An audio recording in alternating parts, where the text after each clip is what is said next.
It all began the day my wedding planning kicked off. My sister Emily had always been the golden child, and I was used it, but I never thought she'd try to ruin my big day. When I announced my engagement, her reaction was lukewarm. No excitement, just a thin smile and a simple congrats. Emily had always loved being the center of attention. She thrived on it, and anytime she wasn't the star of the show, she'd find a way to turn the spotlight back to herself. I guess I shouldn't have been surprised. Still, I brushed it off, thinking she'd come around. Once we got deeper into the planning, then strange things started happening. Small mishaps that felt like coincidences, but left me unsettled. My dress appointments were mysteriously canceled. The caterer suddenly switched menus, and the flowers I'd carefully selected were swapped last minute. My suspicions grew when I found out Emily had been reaching out to my vendors, behind my back, posing as my helper to make unauthorized changes. When I confronted her, she acted clueless. Faint innocence, like she'd been nothing but helpful. She even had the audacity to shed a few tears, claiming she was just trying to make my day extra special. But I knew better. My heart ached with the betrayal. I was torn between calling her out and avoiding further drama. Still, I pressed on, determined to have the wedding I dreamed of. But she didn't stop there.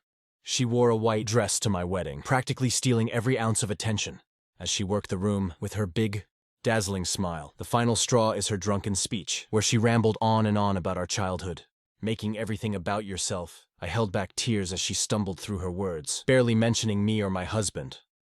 After the wedding, I distanced myself and we barely spoke for months. I poured my energy into my new life, healing from the disappointment of her betrayal. But then a year later, Emily's life took a turn. She and her husband had been trying to have a baby, with no success. The irony was glaring. I felt a tint of sympathy for her struggle. I really did, but a part of me couldn't forget the way she sabotaged my happiness.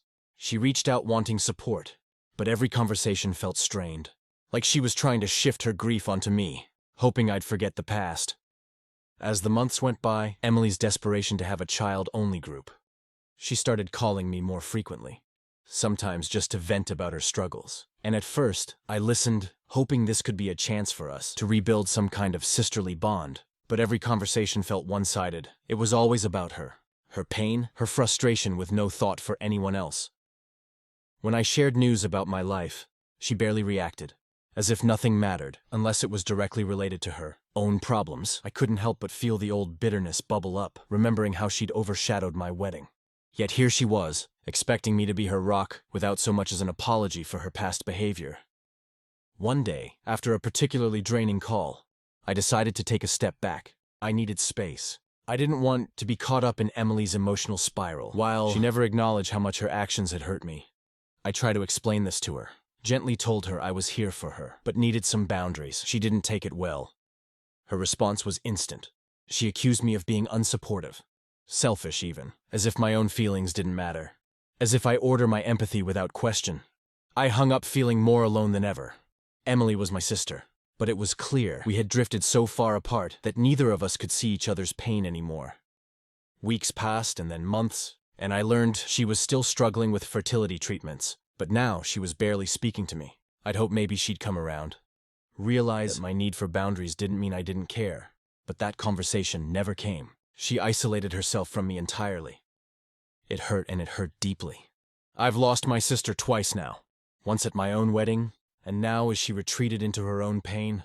We were two strangers, linked by blood but divided by resentment. I wanted to reach out to forgive and forget. It's something inside me resisted, a voice reminding me that I deserve peace, that I didn't have to carry her weight alone.